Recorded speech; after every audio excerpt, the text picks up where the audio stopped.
One of the things that interests me is the way in which ideas travel, the way in which they change shape as they land in different places. So I study two primary concepts, and people tend to think of these things as universal. One is the environment, and the other is the idea of development. And people see those phrases and they assume, I think, in general, a uniform meaning to those phrases. And the point that I try to make in some of my work is that that meaning is culturally specific and it's locale specific. And it's not to mean that different cultures and different locales don't share particular knowledge or particular forms of meaning around those terms, but that the idea has to travel for that to happen.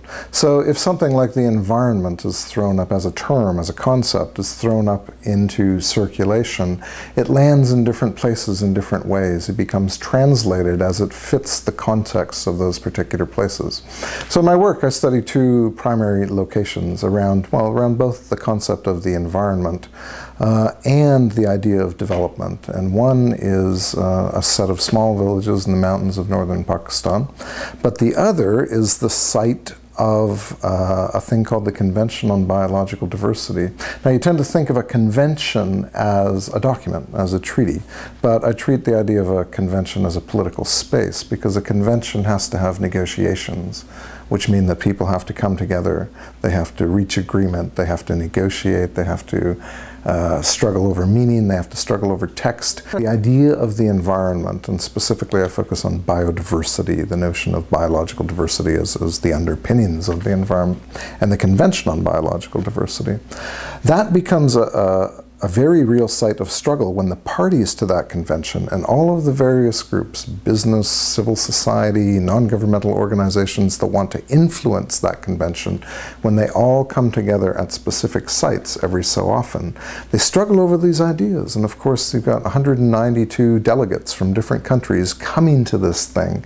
You've got different businesses who want to protect their access to, what we think of as nature. So they struggle to reach agreement on these terms, and then they put into motion particular programs or particular projects, and those projects travel out into the world.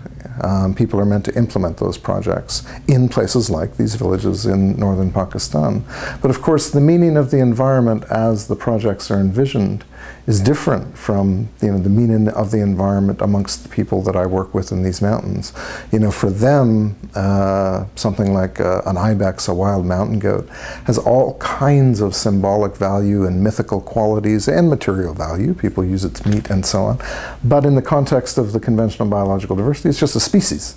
It's a biological organism, right? So there's two radically different understandings of what this thing is, and yet they're both sort of couched together under this label, the environment or biological diversity. So one of the things that I try to do is look at how meaning shifts as it travels through these lines of communication, as it moves from this sort of global convention down into these very localized spaces, how the idea gets translated, but then how it also gets translated as it moves back out from those places. So, and I think of that as transnational in so many ways. It's obviously crossing national boundaries, but more than that, it's something like the idea of the environment has become a global phenomena. So it's transcending the idea of the nation and the nation state, even at the same time as nation states are trying to defend the sovereignty that that is their territory and the sovereignty of their own, or sovereign control over their own resources or their own environment. So there are very fascinating kind of transnational dimensions to that particular phrase. And you can look at development the same way. As development projects are imagined, they're imagined around a particular idea of what development is. And that has a long intellectual history that we can really tie back into European cultural and intellectual roots. And yet in the contemporary world, it's traveling out into places where people have very different notions of what constitutes progress, very different ideas of what improvement in their life would mean, and very different ideas of how it's best achieved or how it's most appropriately achieved. And that becomes very interesting in the context of diasporic or transnational communities, because one of the things that we see happening in the world today is that the idea of development and development programming is no longer simply the territory of national governments or of large international organizations, but more and more diasporic communities and transnational communities are becoming actively involved in both designing and promoting, and in many cases funding, development programs in the places that they've come from. So you come from, a village in Nigeria, and you come to Canada and you've got a hometown association that is mobilizing funds and mobilizing support for family back home, and there are all kinds of fascinating motivations behind that, what you might call an economy of sentiment. You know, people feel guilt for having left people behind, or they feel continuing obligation to support family members in the places that they've come from. And some of that is obviously fed by nostalgia, but there is this real sort of economy of sentiment that underlies it.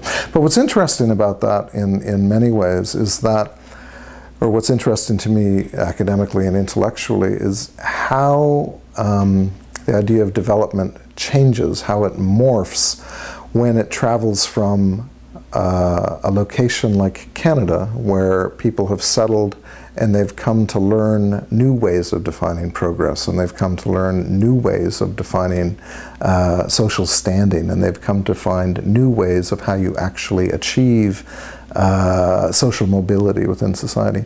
And a lot of those ideas, even though, you know, they're not necessarily applicable to the contexts of their homelands or their communities of origin, they're shipping those ideas back.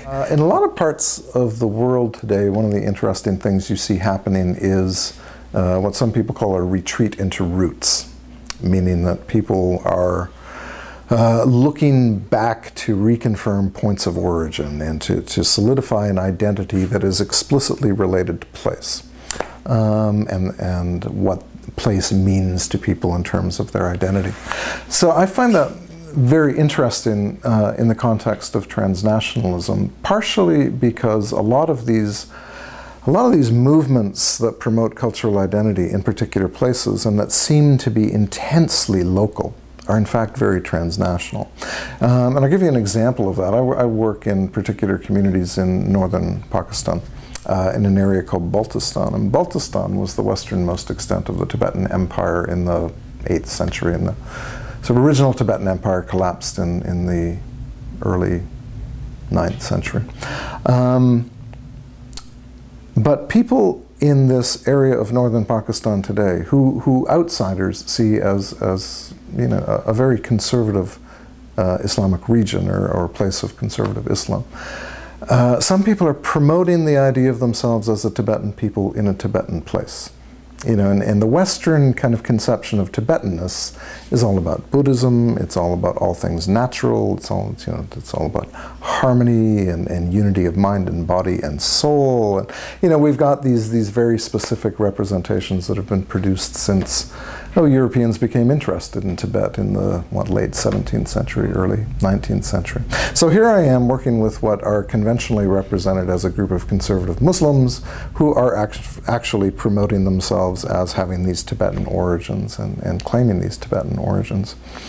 And one of the questions that I ask about that is, how did this come into being? How did this happen?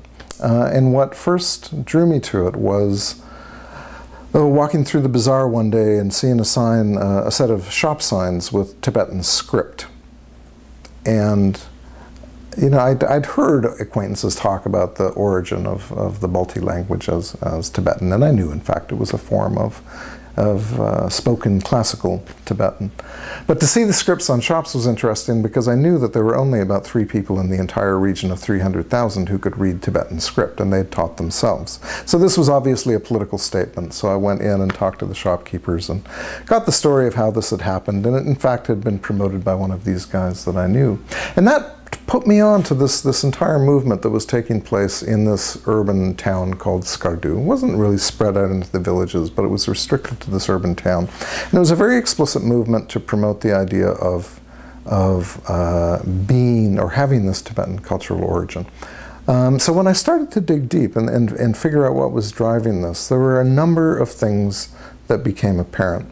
One was that it was happening in the context of increasing negative representations of Pakistan. You know, in the contemporary media world, it's almost become a liability to be seen as Pakistani. It's been represented as this violent, you know, dangerous place, which is, you know, contrary to most of what I know about Pakistan. But people who live in particular parts of Pakistan obviously don't see themselves that way. So, you know, there's a struggle against that kind of Western representation. And of course, Tibetanness represents so much peaceful. So to be able to latch on to the idea of having Tibetan roots and equating that with being a peaceful people is one way to challenge that representation. The other thing that is important is that in the context of where this is happening in the northern areas of Pakistan, this is a part of the former state of Azad Jammu and Kashmir, which has no, or at least the northern part of what used to be the state of Kashmir, has no constitutional rights within Pakistan. So people who live in this area do not have the right of the vote. They don't have the right of appeal to a Supreme Court. Governance is basically run by people who are appointed by Islamabad, so people do not select their own administration. Some people call it an internal colony. So there's over 50 or over the 50 or 60 years since partition, there's been a growing sense of alienation from the state of Pakistan in this particular area. So the ability to claim a more historical identity is a way to kind of challenge that alienation. But that sense of alienation can only come about as people travel out into the world and experience it. So, you know, I know guys who have gone what they call down country, down into the lowlands of Pakistan from the mountains. And they've encountered people who don't know where they're from, who don't know the name of the region of their homeland. You know, one of them told me a story when he was at university during an election, and his roommate said, you know, well, who are you voting for? And he said, well, I can't vote. And the student said, well, what do you mean? Are you not Pakistani? Aren't you Pakistani? So no knowledge that the northern areas do not have the constitutional right to vote in the state of Pakistan. So that sense of alienation feeds the desire for something else, for a form of identity that can bind people together. But one of the other things that they witness when they travel is the political power of culture. So especially in Pakistani politics, so much of it is mobilized by ethnicity and cultural identity. So as people travel outside of the region, they see the way in which other groups organize around the culture, around the idea of culture, bring that back into their home area, and then begin to use culture as a way to mobilize. Two things have sort of promoted that in a stronger way, and one is the concept of development. So development programs were introduced to the area in the 80s, and one of the things that they did was that they brought people from the region into a development infrastructure that subsequently sent them out of the country for education and for training and so on, so they could run these development programs. So as they left the country, they became even more aware of the power, the political power of culture, and how different groups around the world use culture as a way to acquire political gains. But they also became aware of something else, and that was the degree to which Tibetanness is glorified, I suppose is the word, or romanticized is probably a better word, in North America, in Europe, and began to associate that romanticism with the idea of them speaking a Tibetan language and having these, in many cases, imagined Tibetan roots, because it was a situation of colonialism. So they latch onto the idea of Tibetanness and the power that it has. They latch onto the idea of culture and the power that it has. And they also get exposure to the writings of colonial officers of the late 19th, early 20th century, who represented the part of the world that is Baltistan as part of a greater Tibet. And the idea of a greater Tibet was an imagined British geography. It never existed in practice. But because of this linguistic similarity between Tibet and Ladakh in northern India and Baltistan, they imagined into being this geographic sort of region called Greater Tibet. So we combine these things, colonial geographic representations, an exposure to the political power of the concept of culture and what can be gained through that, and the idea of being alienated within a state that claims you for its own. And you get the makings of this incredible cultural identity movement.